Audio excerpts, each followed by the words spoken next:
think there is obvious value in recycling, of reusing things and not just throwing everything away into landfill. I like to do my little small part in reusing plastic and reforming its use and giving it a new life.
Hello, my name is Robert Bradford.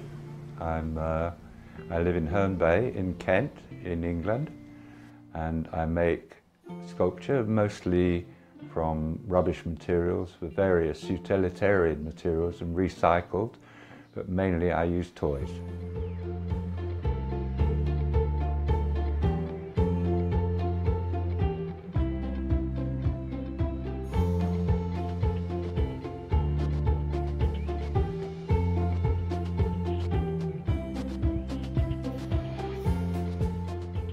I used to live in Cornwall, which is down in the west coast of England, and I had a very large studio there.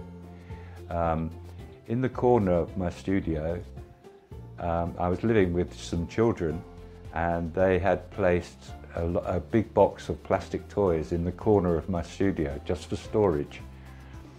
And one day I was working away, I was using wood, making wooden sculpture at that time, and then I looked into the box and saw these beautiful colours and strange juxtapositions of objects with all kinds of different possible meanings and relationships. And I thought, if I could find a way of putting all those together in one large object, it would be fascinating, to me anyway. So I tried various different ways of assembling these objects together.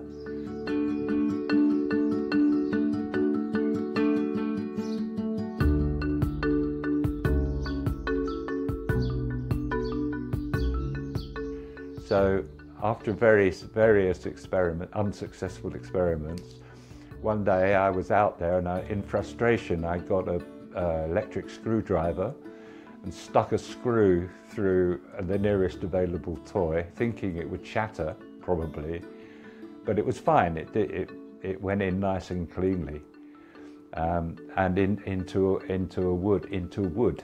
So I could, and after that, the world was my oyster. I could screw anything to wood pretty much, and it would stay strong, and it would create a good structure. So I was off, really. And for many years now I have worked in those ways.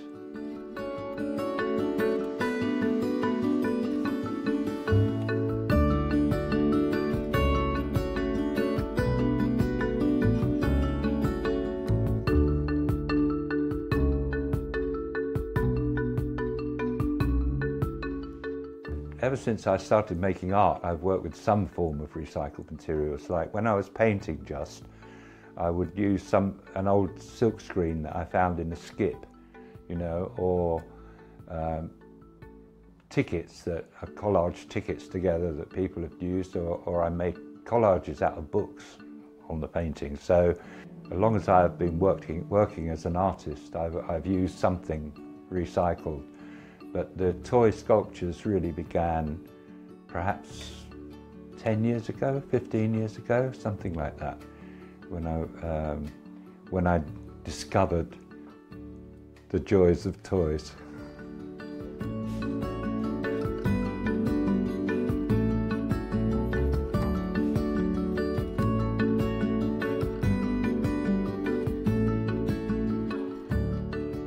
I get ideas and I get inspiration from lots of different kinds of things, really.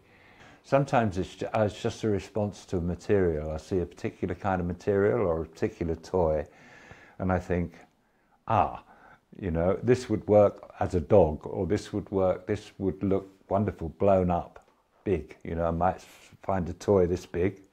I think, oh yeah, like if that was, you know, 3 feet high or 10 feet high, it would look amazing.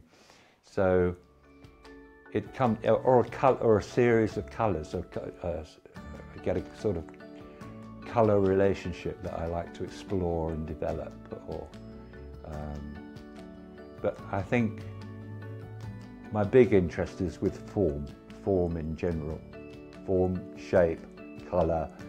I'm a formalist artist. If the form isn't right, I hate the work. My own and anybody else's.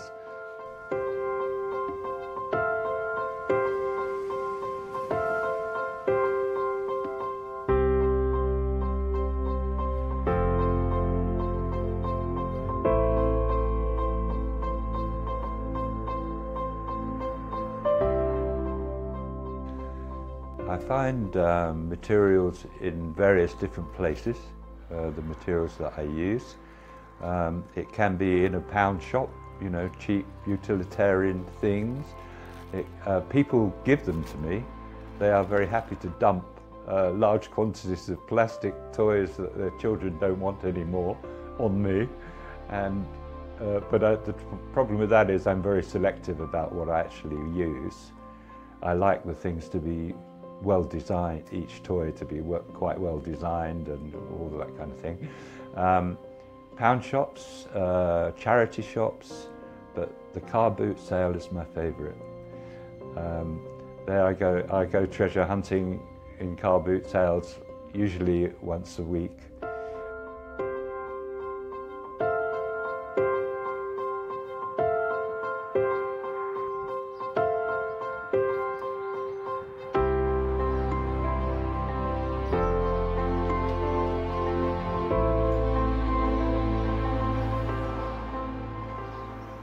Well, obviously first comes the idea, and everything that all the sculptures that I make on wooden frames, just very simple plywood and batten type frames. Often I concentrate on the profile first, because if the profile of something is right, then you can't go far, it'll look quite good from most directions, okay? Obviously there are other dimensions to consider, but that's how I start. And I assemble they're just screwed, and the plywood and batten frames are screwed and glued together, leaving spaces and vacuum spaces with spacers, so that I can accommodate toys or other objects into the frame, so that there is space to put them in. And I build outwards towards the surface, so I start in the middle, usually with the largest objects, and work outwards towards the surface. So that process is more or less the same for everything, every sculpture that I make now. I mean, it took me 2 years to work it out, but that's what I use now.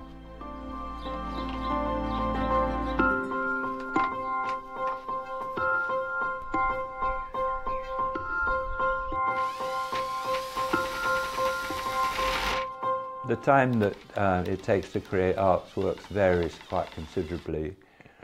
I'm quite an obsessive artist, so once I start, it's hard for me to stop. Usually, a 60-centimetre sculpture might take about a week. The flower sculptures are quite quick. I don't know how many sculptures I've made in total, but I know that it's in the hundreds. It's definitely in the hundreds. I don't really have a way of counting. sometimes I lose the documentation of things that I've made, but I'm working as a sculptor for so many years, and it can take, like I say, they can take anything from a week to a month or to 6 weeks to make.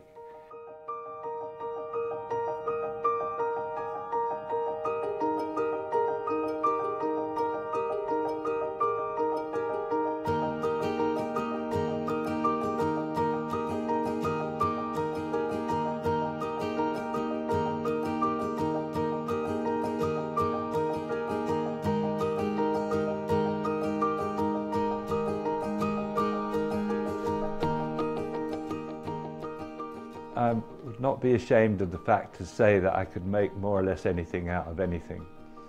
That would be an ambition more than a criticism. I like to just change things. I like change. So I like change in my life, and I like change in the materials, and I like change in what I make.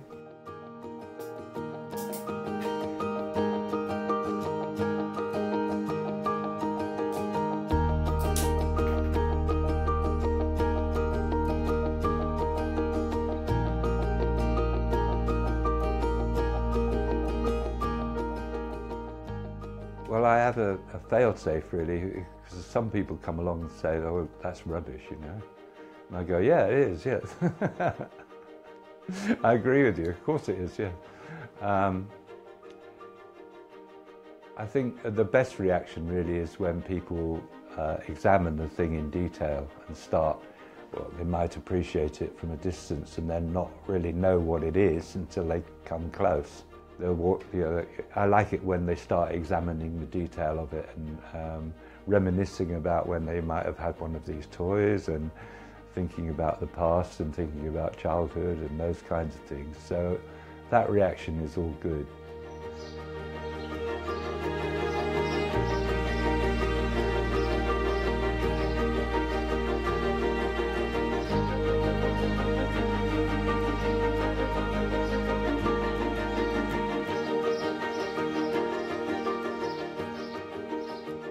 Trash, junk, recycled art has various meanings for me, really. One I've already mentioned, which is that I like to use things which people can easily recognize.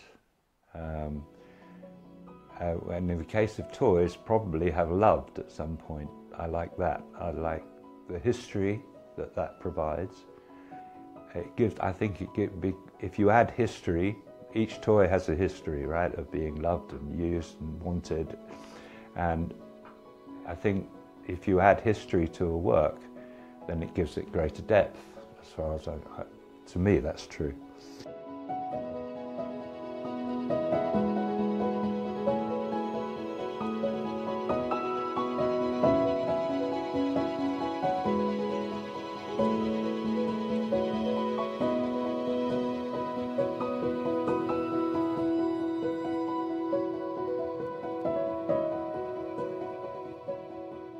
There is obvious value in recycling some things.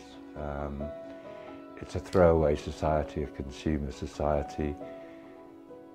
So much stuff is generated, so much stuff is irrelevant and unnecessary.